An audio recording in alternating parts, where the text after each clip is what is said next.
Marcos 2, 13 e 14. Vamos ler todos juntos? Aproveitar que voltou a vida. Vamos lá, todo mundo junto, bem forte. De novo saiu Jesus para junto do mar, e toda a multidão vinha ao seu encontro, e ele os ensinava. Quando ia passando, viu a Levi, filho de Alfeu, sentado na coletoria, e disse: segue-me. E ele se levantou e o seguiu. Deixa a tua Bíblia aberta, a gente vai voltar nela.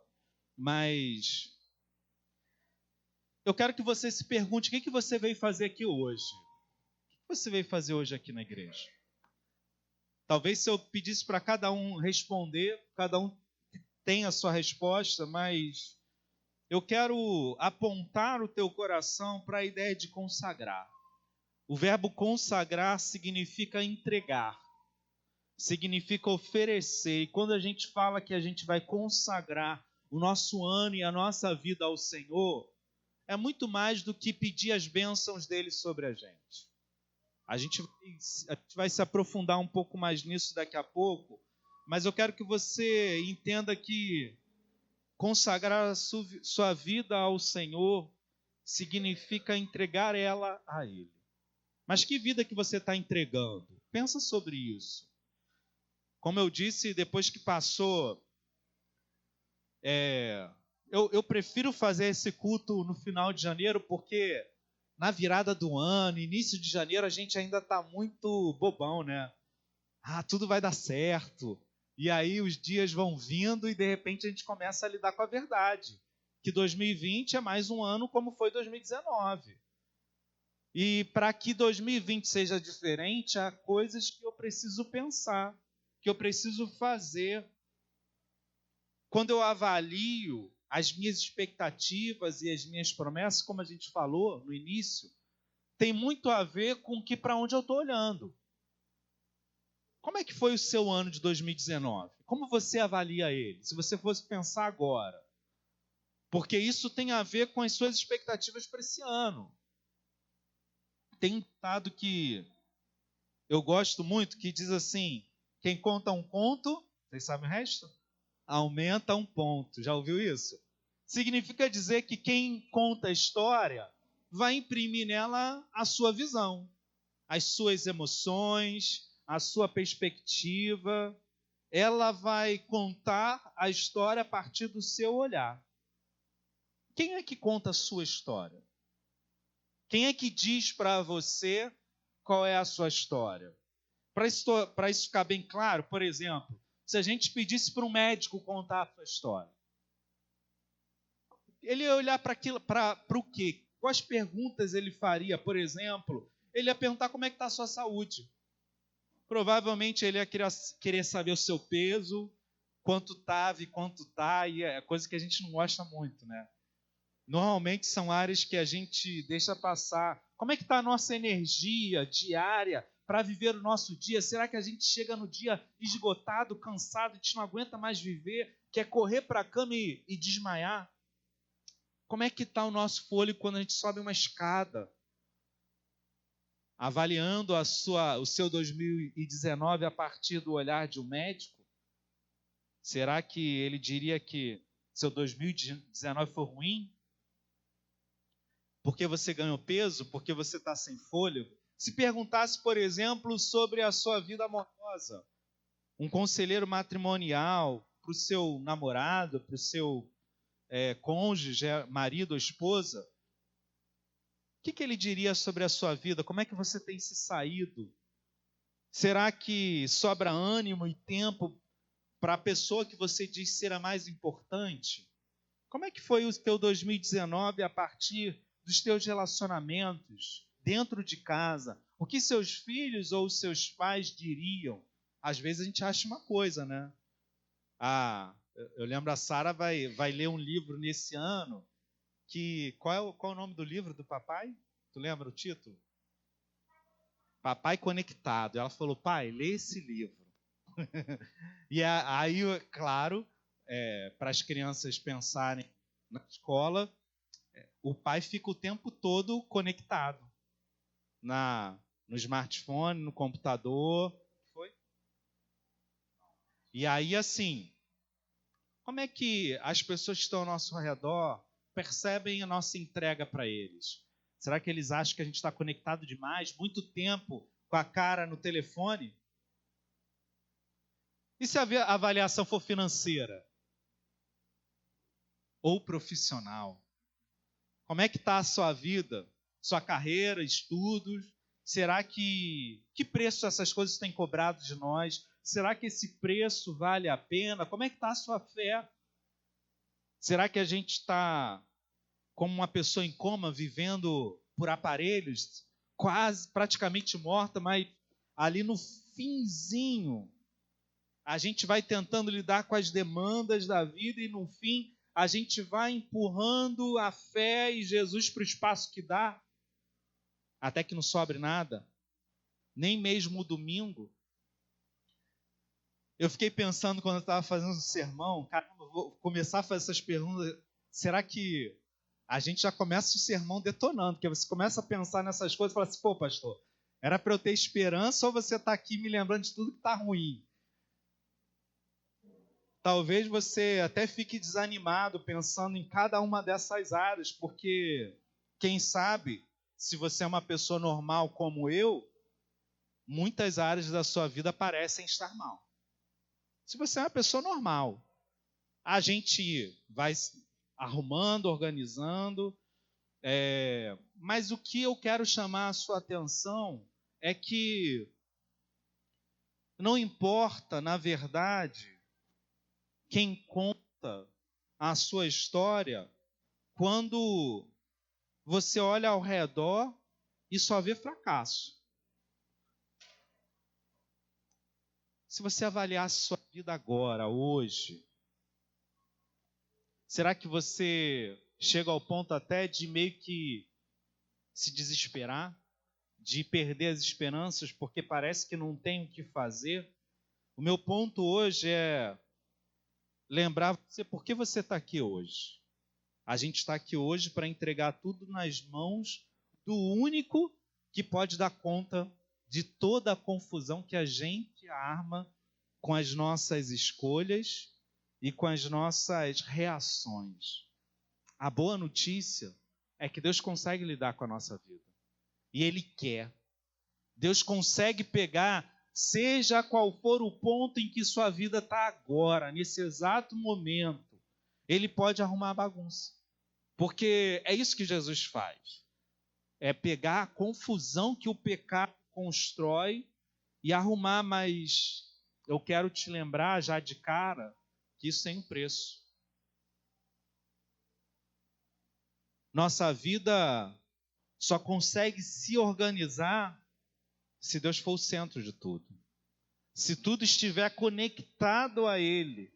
Porque quando as coisas estão soltas, lutando por urgências, por um lugar ao sol na nossa vida, a confusão está armada.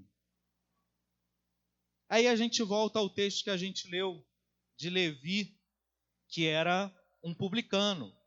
Um publicano são informações que a gente já está...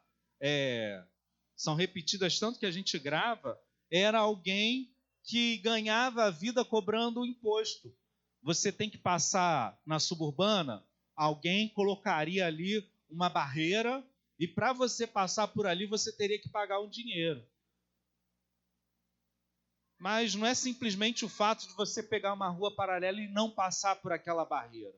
Porque havia soldados. Aquela pessoa estava trabalhando para o Império Romano, que tinha entrado no país à força. Então aquela pessoa era considerada um traidor. E se a gente lembrar, por exemplo, de Zaqueu, que era o maioral dos publicanos, e como ele era odiado, e como as pessoas criticaram Jesus por jantar, por parar para falar com ele, imagina Levi. Levi era um publicano qualquer. Devia ter a sua renda, mas provavelmente não chegava a ser rico. E imagina ele tendo que lidar com todas essas coisas sem necessariamente ter o recurso financeiro abundante. Porque a gente pensa na nossa vida, né? Tudo bem, pode tudo estar indo mal, mas se uma área está indo bem, você se apega a ela. E normalmente a gente escolhe a área financeira, profissional. Ou pelo menos o mundo imprime isso para a gente. Se você financeiramente está bem, se você profissionalmente está bem, todas as outras coisas são meio que vista na penumbra, sem você prestar muita atenção. Como é que a gente lida com todas as outras áreas? Se você investe todo o seu tempo, interesse e esforço para se dar bem no trabalho, e o mundo diz que você é alguém vitorioso, alguém de sucesso quando se dá bem no trabalho ou financeiramente, a gente quase é convencido de que tudo bem, todo o resto é um fracasso. Ele não estava indo atrás de Jesus, ele não queria ouvir boas histórias, ele não queria entregar sua vida a Deus, ele só estava trabalhando. Mas Jesus o encontra. Jesus vai até ele, o enxerga e o chama. O que tem de diferente nessas pessoas? Se a gente for ler os evangelhos, a gente vai perceber o quanto Jesus enxergou pessoas que que eram invisíveis para a maioria. Jesus chega a dizer que as prostitutas e os publicanos entrariam no céu primeiro do que os religiosos. E aquilo foi um grande escândalo. Por que Jesus fala um negócio desse? Porque os religiosos são tão maus assim? Como é que a gente consegue entender o fato de que Jesus consegue olhar para um publicano e chamá-lo? Porque muitas vezes, irmãos, por mais que a gente não queira admitir, a gente é muito mais parecido com religioso do que com publicano. Porque a gente se acha muito bom. A gente acha que Deus nos escolheu e nos dá as bênçãos porque a gente faz as coisas certas. Sabe qual é a diferença? Apesar dessas pessoas serem pecadoras, elas se arrependiam e criam em Jesus. As pessoas boas demais, como os religiosos daquele tempo, rejeitavam Jesus porque, de alguma maneira louca, eles achavam que não precisavam de Jesus. E essa é a grande diferença da nossa vida também. Tem uma história que eu acho muito legal, vou pedir para o... Cadê o Davidson? Mas você pode abrir na sua Bíblia, Mateus 21, de 28 a 32. São 4 versículos. Mateus 21, eu vou ler. Diz assim, Mateus 21, de 28 a 32. Jesus está contando essa história exatamente para esses religiosos. Ele pergunta assim: o que vos parece? Um homem tinha 2 filhos. Chegando-se ao primeiro, disse: filho, vai hoje trabalhar na vinha. Ele respondeu: sim, senhor. Porém não foi. Dirigindo-se ao segundo, disse-lhe a mesma coisa. Mas esse respondeu: não quero. Depois, arrependido, foi. Pensa na cena, vamos parar aqui. Um pai tem 2 filhos. O primeiro ele chama e fala: vamos lá, olha, tem trabalho a fazer, eu quero que você trabalhe. E ele, todo bonzinho, responsável, assim: sim, eu vou, mas não vai coisa nenhuma. E aí o outro filho faz o oposto, fala assim: não, eu não quero, e dá uma de rebelde, fala o que pensa, ele não está muito interessado na imagem, e aí ele fala: não vou. Mas depois ele pensa: poxa, meu pai dá tanta coisa para a gente, ele sustenta, vou lá, vou trabalhar. E aí, Mateus 21, eu li o verso 28, e o 29, e o 30. Aí o 31 diz assim, Jesus faz essa pergunta: qual dos 2 fez a vontade do pai? O que vocês acham? Qual dos 2 fez a vontade do pai? O primeiro filho que disse que queria, mas não foi? Ou o segundo rebelde disse que não ia, mas no final foi? Primeiro ou segundo? Segundo. Mas o segundo é bonitinho? Não é. Ele é rebelde, ele fala o que pensa. Ele é o que ele é. O primeiro não é muito mais bonitinho, comportado? Na frente do pai ele fala tudo que o pai quer ouvir. Qual dos dois fez a vontade do pai? O segundo. Essa é a pergunta de Jesus. E aí o texto continua. Disseram o segundo, que nem vocês. Declarou-lhe Jesus: em verdade vos digo que publicanos e meretrizes vos precedem no reino de Deus. Porque João veio a vós outros no caminho da justiça, e não acreditaste nele. Ao passo que publicanos e meretrizes creram. Vós, porém, mesmo vendo isto, não vos arrependeis, afinal, para acreditardes nele. Vamos ganhar uma lição para o resto da vida? Porque às vezes a gente ouve tanto o evangelho e a gente se vê confuso. Por que Jesus fala... Por que o evangelho parece falar tão bem de publicanos e prostitutas e tudo mais? Por quê? Porque são como segundo filho. Eles são feios, eles são o que são. Não tem nada escondendo. Mas no final eles se arrependem e fazem a vontade de Deus. O pecado não é bonito. Dizer não para o pai não é bonito. Pecar e ser alguém que publicamente é um pecador não é legal. Jesus não está elogiando isso. Mas você se fazer de bonito, dizer sim para o pai, botar uma roupa bonita e tal, mas o coração está cheio de engano, de maldade, de desobediência. Por que Jesus atacava os religiosos? Porque é ruim ser religioso, porque é ruim você adorar a Deus. Não, não é isso. O que Jesus está ensinando é que no final, o que conta não é exatamente a aparência, mas o que de fato você faz. A obediência é central na caminhada da fé. E a gente precisa entender isso. A gente precisa entender. E aí a gente volta para o texto. Entendemos isso? Vamos lá para o texto que a gente leu de cara, que é o texto de Levi, em Marcos, capítulo 2, 13 e 14. De novo saiu Jesus para junto do mar, e toda a multidão vinha ao seu encontro, e os ensinava. Quando ia passando, viu a Levi, filho de Alfeu, sentado na coletoria, e disse-lhe: segue-me. E ele se levantou e o seguiu. Levi é o primeiro ou é o segundo filho? É o segundo. Quando a gente lê um texto, eu não sei você, eu, principalmente ser pastor, por ter que trabalhar a mensagem, a gente acaba fazendo algumas perguntas para o texto e tentando interpretar. Vamos lá, quando você lê esse texto de Marcos 2, 13 e 14, como é que você interpreta? O que é principal para você? A gente leu esses dois versículos. O que chama a sua atenção? Quero ouvir você. O que chama a sua atenção? Levi levantou e seguiu. A Mariana falou. O que mais?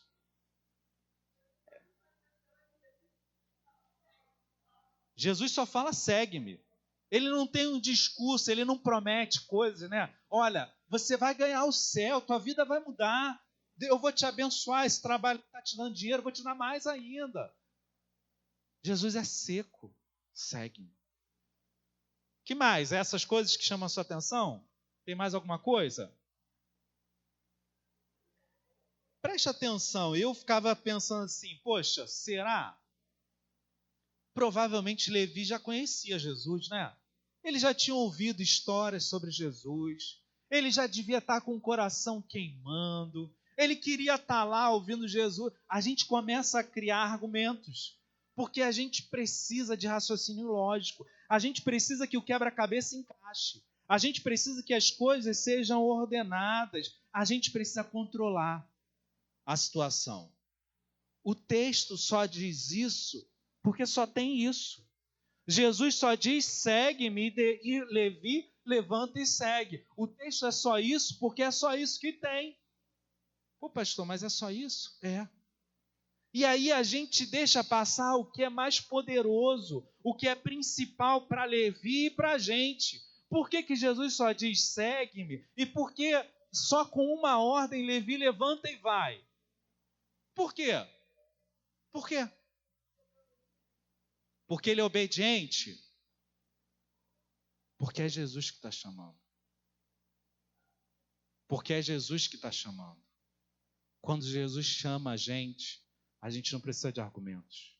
A gente não precisa de argumentos para seguir a Jesus, porque Ele é o Rei, porque Ele é o Todo-Poderoso, porque Ele é o Filho de Deus, e por isso que fica tão claro para a gente que Jesus não é um mestre, não é um professor, não é um sábio, Ele é o Filho de Deus. E quando Ele fala com a gente, o nosso coração queima. Quando Ele fala com a gente sabe que é Ele que está falando. Quando Ele olha nos nossos olhos e nos chama a segui-lo, a gente vai porque é Ele. Porque é Ele. No decorrer da nossa caminhada de fé, a gente esquece disso e a gente volta para os raciocínios. Por que você está aqui hoje? Porque Jesus te chamou. Porque Ele quer algo para você. Porque Ele tem mais para você do que você sonha para si mesmo. O texto não fala da justificativa do porquê Levi seguiu a Jesus, porque a única justificativa é essa. O rei o chamou e ponto final. Isso precisa mover o nosso coração, irmãos. Isso precisa mover o nosso coração. Nós não precisamos de promessas. Nós não precisamos de projetos, de planos. A gente precisa saber quem é Jesus. A gente precisa apontar o nosso coração para o lugar certo. Sabe qual é o problema, irmãos? A gente começa a se esquecer disso. E aí a gente vai seguindo a um bom mestre. A gente começa a seguir um cara que pode nos dar coisas. A gente começa a seguir um Deus que pode trazer vantagens. E aí a gente começa a deturpar o evangelho e a grande verdade. O reino de Deus não é um complemento ao reino desse mundo. Se você ouvir isso deveria mudar a sua caminhada. O reino de Deus não vem completar o reino desse mundo. Ele não quer melhorar esse reino. Ele quer substituí-lo. O reino de Deus quer ser o reino. Ele não quer vir para arrumar as coisas nesse mundo. Ele quer ser o único reino da sua vida. Ele quer ser aquele que guia o seu coração. Ele quer ser aquele que coloca as regras e guia os seus passos. A maioria de nós supõe que os nossos alvos são os mesmos de Deus. E nessa suposição que os reinos vão se complementando, a gente acredita que o papel de Deus é abençoar o que eu faço. Que o papel de Deus é me fazer muito feliz. Porque é isso que Ele faz. Ele pega esse reino e transforma esse reino num reino lindo. Não. São reinos inimigos entre si. Por isso que às vezes dá nó na nossa cabeça, porque a gente fala assim, por que as coisas não estão acontecendo? Eu acho que eu estou com pouca fé, ou essa igreja não é muito boa em me abençoar. Não! O reino de Deus, ele é radical ao ponto de vir, não para reorganizar as coisas, ele vem para demolir e fazer novas todas as coisas. Quando as pessoas olham a gente andando pelas ruas, parece que a gente é um cidadão desse reino. Mas no nosso coração arde a chama de um reino que é subversivo, que é radical, que vai fazer o oposto de tudo que as pessoas fazem, que vai perdoar, que vai amar, que vai ansiar por coisas que vêm do céu e não coisas desse mundo. Sabe por que o reino dos céus não é uma continuação da nossa vontade? Vocês sabem dessa resposta. Porque a nossa vontade foi corrompida, manchada, destruída pelo pecado. E tudo que eu desejo é mal, é egoísta, diz respeito a mim e atropela todo mundo que está ao meu redor. Por isso a solução é pegar a vontade de Deus e colocar no meu coração. Como é que isso é prático? Lembra? Se o seu ano foi ruim, por que foi ruim? Porque os seus desejos não se realizaram? Ou eu preciso encontrar no rei desse mundo, que controla todas as coisas, o caminho que ele está fazendo para mim? Eu aprendi algo muito, muito poderoso, irmãos. Na prática, ao precisar estar à frente da igreja e conduzi-la, eu percebi que muitas vezes as paredes que se levantam, os problemas que são maiores do que eu não consigo resolver, são curvas que Deus me ajuda a fazer e que eu não faria sozinho. Eu quero seguir em linha reta. Eu tenho um projeto de vitória, um projeto de império. Eu quero mais, eu quero sempre mais. Mas não necessariamente esse é o caminho de Deus. E muitas vezes Deus, porque a gente é surdo e cego e se afasta da vontade dele, Deus não cria o mal nem os problemas, mas ele usa todas essas coisas para que a gente faça curvas, para que a gente não siga a nossa vontade. Então, quando a sua vontade começa a dar ruim, começa a não acontecer, não quer dizer que está tudo perdido. A crise é um instrumento de Deus para nos conduzir à vontade dele. Por isso que o movimento de seguir a Jesus é radical. Nos leva a abandonar tudo. O que Levi fez? Levantou e seguiu Jesus. Ele não negociou um aviso prévio, ele não negociou aposentadoria, ele não quis saber o quanto ele ganharia por aquilo que ele estava fazendo naquela hora. Ele levantou e foi. Isso é radical demais para os nossos. Será que tem algum ligado aqui? Acho que foi.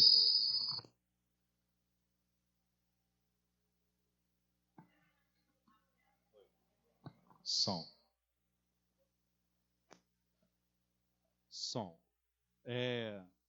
Percebe? Seguir a Jesus é radical demais. Porque enquanto a gente tenta complementar as coisas, a gente cria a nossa ruína. Enquanto você persegue os seus objetivos, por mais que eles estejam dando certo, talvez você esteja se afastando ainda mais do sucesso real, porque você se afasta da vontade de Deus. Por isso a grande pergunta é o que Deus tem para mim. E eu preciso, como Levi, levantar e seguir. O que Jesus transmite a Levi, isso é interessante demais. É uma ordem. A gente pensa num Deus que é quase um Papai Noel, de tão bonzinho que ele é, que tem um saco cheio de bênçãos para a gente. Mas, de fato, quando a gente vai ler o Evangelho, vai ler a palavra de Deus, a gente vai perceber essa mistura do chamado da graça com um mandamento, com ordem. Ele nos compara a soldados, a lutas. A gente não está aqui para sentar na espreguiçadeira, estalar o dedo para Deus trazer um coquetel para a gente. Embora Ele nos abençoe demais, abra portas e faça coisas poderosas, mas a minha visão não pode ser para esse mundo. Enquanto eu ligar o sucesso às coisas desse mundo, eu estou perdido. Para resumir, irmãos, e caminhar para o final, eu quero ser o mais claro possível. A sua vida continua uma montanha russa, algo desgovernado, enquanto eu não decidi seguir a Jesus. Ah, pastor, mas eu já estou na igreja, eu já faço isso. Não! Não é estar na igreja. É seguir a Jesus. Vamos fazer uma ilustração? Gabriel, vem aqui rapidinho. Dá esse livrinho para Bebel. Samuel, vem aqui. Vamos fazer uma ilustração rápida. Eles adoram. Gabriel, você tem que seguir o Samuel. Anda aqui na frente, Samuel. Segue ele. Agora muda. Samuel vai seguir o Gabriel. Pode sentar vocês dois. Ficou clara? É quase que bobo demais. Mas a gente não sabe o que é seguir Jesus. Seguir a Jesus é que tem alguém na tua frente que decide o que você vai fazer. Isso é seguir. Seguir a Jesus significa: Jesus, o que você quer da minha vida? Qual é o próximo passo? E quanto mais radical a gente for em seguir a Jesus, em ser obediente a Ele, as coisas começam a se organizar. Pode parecer que a sua vida está sendo destruída, mas você está em paz. Porque você tem a profunda certeza de estar seguindo a Cristo Rei. Você sabe que Ele vai dar conta. Você sabe que Ele é capaz de organizar. Seja qual for a área que eu falei ou alguma área que eu não tenha dito, que a sua vida está de cabeça para baixo. Parece que já era, que não tem mais jeito. Jesus pode colocar a mão nisso, mas você precisa, e eu acho que o pecado, eu acho que a gente precisa lembrar disso, o pecado não é um descuido assim, opa, tropecei aqui, sem querer, nem vi. A gente pensa no pecado como um tropeço quase que involuntário. Não. O pecado não é algo involuntário, embora ele já esteja na nossa natureza e muitas vezes a gente não perceba muitos dos pecados que a gente comete. Mas, via de regra, o pecado é um ataque frontal e energético, claro, contra Deus. É dizer para Deus: eu não vou fazer isso. Eu não quero. Eu tenho meus planos, você que vem e me abençoe. Por que Deus não me abençoa? E a gente fica assim, né? Caramba, e agora? Vou fazer um jejum, 7 passos para derrubar o gigante. Vou lá, sei lá o que eu faço. Não adianta. O que está comprometido é o meu caminho. Jesus está lá e eu estou vindo para cá. Onde é que está Jesus na tua vida? Mais uma coisa, irmãos, que tantas vezes a gente fala. A grande pergunta é o que Deus está fazendo ao seu redor. Essa é a pergunta que você tem que fazer todos os dias. Porque Ele está fazendo algo. Deus nunca para, Deus nunca morre, Deus não deixa de agir ao nosso redor. E a pergunta que eu preciso fazer é: Deus, onde que você está e como eu posso participar disso? Como é que eu consagro minha vida a Deus? Seguindo Ele. Eu preciso deixar que Ele vá à frente, e isso significa, a gente pensa na igreja como caixinhas. Aí eu penso assim, vou começar a fazer devocional. Aí você carimba, você vai lá ler um texto bem legal. Já aconteceu isso com você? Você foi, caraca, que devocional legal, você leu, e aí foi viver o seu dia. Aí já está xingando no trânsito, já está com raiva de não sei quem, já está brabo com alguém que não fez o que você esperava, mas de manhã foi lindo. Foi lindo. Foi lindo porque o texto era tão maravilhoso, as palavras eram poderosas, aquele vídeo, como mexeu comigo. Eu insisto, às vezes eu me sinto falando grego. E se deixar, eu vou falar a manhã inteira, mas já estou terminando. Gente, mas devocional não é ler um texto bonito, nem ouvir uma bela mensagem, como culto também não é isso. Devocional e culto é estar na presença de Deus.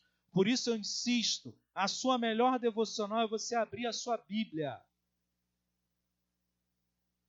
Deus, o que você tem para mim? Aí a parábola dos 2 filhos, que parece, um homem tinha 2 filhos, chega o primeiro, sim, não, tal, foi. Aí você para e pensa, Deus, e agora? O que você quer falar para mim a partir desse texto? Será que eu estou sendo o primeiro filho? Eu estou muito parecido, eu estou tão preocupado com o que as pessoas pensam de mim. Deus, me perdoa. Aí você vai viver o seu dia. E aí alguém te fechou, ou o trânsito engarrafou, e você começa a xingar o prefeito. Fala, não, peraí. Eu estou parecendo o primeiro filho de... A devocional continua. A devocional continua porque ela fez parte de algo poderoso. Algo que tem me movido, irmãos, nos últimos anos, é que normalmente Quando a gente começa a separar momentos para estar com Deus, Ele fala coisas que vão te guiar, não por um dia, mas às vezes por uma semana, por um mês, por um ano. Coisas que, se você falar, são completamente genéricas, mas para você é tão poderosa que durante aquele ano te mantém firme, porque foi Deus que falou com você, de maneira pessoal. Igreja, fé, é um contato pessoal com Deus e uns com os outros. Não adianta eu achar que é participar de uma reunião. Eu preciso ser guiado por esse momento. Eu preciso me aprofundar nessa caminhada. A quem você tem seguido? O que tem guiado os seus dias? Como é que tem sido os teus momentos? Os teus compromissos vão dizer isso. Vou falar uma frase, eu quero que você pegue ela. Na maioria das vezes, irmãos, nossas vidas e famílias estão em crise por causa do nosso nível de compromisso com Deus. Na maioria das crises da nossa vida e da nossa própria família, tudo isso é uma consequência do meu nível de compromisso com Deus. Eu não preciso de uma nova fórmula. Eu não preciso de mais nada a não ser voltar para Deus.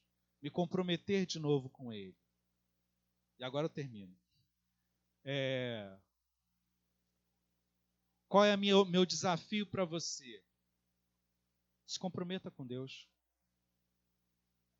Assuma o compromisso radical de seguir a Cristo. Separe um tempo. A gente tem um culto só domingo de manhã por um motivo. Porque eu quero que você saia daqui e o teu momento com Deus ainda continue. Separe, vá para um parque. Ou feche a porta do seu quarto e tenha um tempo com Deus.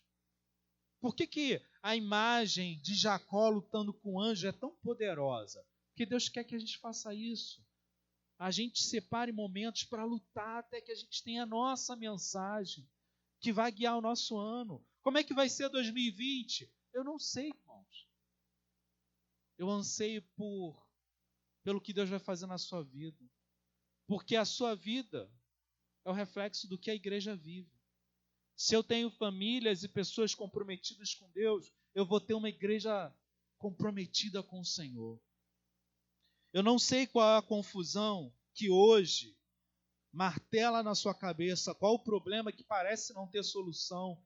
Eu sei que todas as coisas podem se resolver a partir de uma caminhada.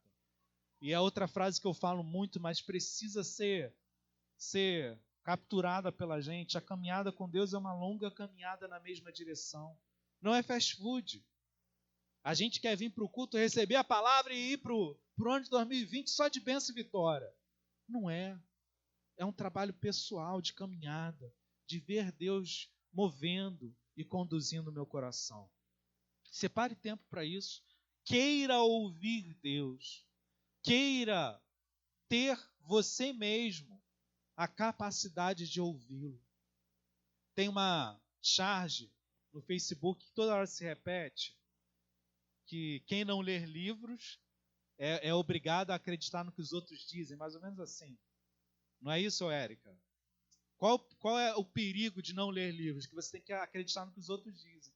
Qual é o perigo de não conseguir ouvir Deus sozinho? Isso aqui é importantíssimo, estar em igreja, comunidade. Mas eu preciso ter a minha comunicação com Deus acontecendo.